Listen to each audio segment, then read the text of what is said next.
This is battered Budapest under the brutal Russian boot. Soviet tanks roam the streets amid the ruins they made, as communist secret police hunt down heroic freedom fighters. Here for all the world to see is grim evidence of the brutality and savagery with which the red tanks blasted a defenseless people and their city. 2 Budapest cameramen risked execution to make these pictures and smuggle them out of Hungary. 25,000 Hungarians are dead. Budapest is ravaged, but the communist masters cannot crush a proud people. Defiantly, they chant, "We shall be free."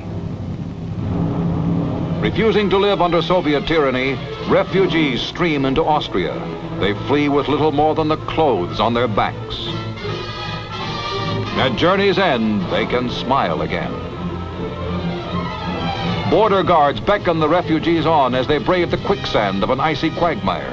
The Russians have blockaded highways and destroyed bridges in a desperate effort to halt the mass exodus. But in 6 weeks, 120,000 Hungarians slip out of their troubled homeland. A refugee shows how the communists are spraying the escape routes with machine guns. Even the bravest must weep at leaving the country where their ancestors have lived, worked, and died for more than 1,000 years.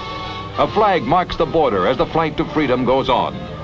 Carrying his son on his back, a father struggles through the shoulder-high marsh grass. Traveling day and night in freezing cold, the refugees stumble, numb and dazed, onto Austrian soil. By cover of night, other Hungarians make their escape on a tree trunk spanning a 14-foot border canal. Eager hands reach out to pull each refugee to safety. An endless flow of displaced and homeless, fleeing the black night of Soviet terror.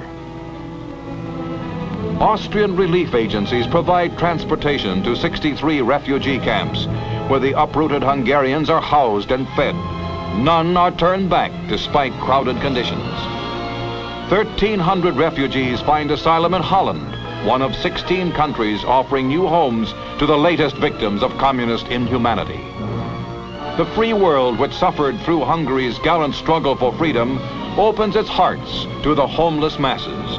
More than 50,000 are moved from Austria to other European countries. Out of the tragedy of Hungary has come an international mercy mission that knows no boundaries and no limits.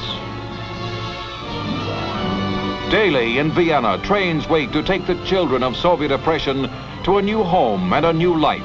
This train is bound for Switzerland, where officials ask only 2 questions, name and birth date. Yesterday's suffering is eased by the hope of tomorrow.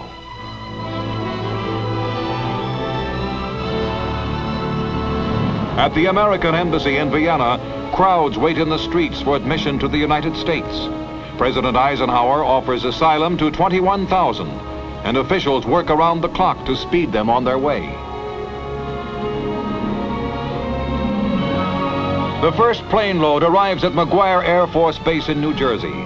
Stepping out into the crisp air of America, the refugees have found the freedom for which their countrymen yearned and fought and died. Offers of homes and jobs, clothing and food await them. By January 1st, all 21,000 refugees will have reached the United States in the biggest air-sea mercy operation in our nation's history. Under the stars and stripes, these Hungarians can work and wait and hope for the day when Hungary will be free.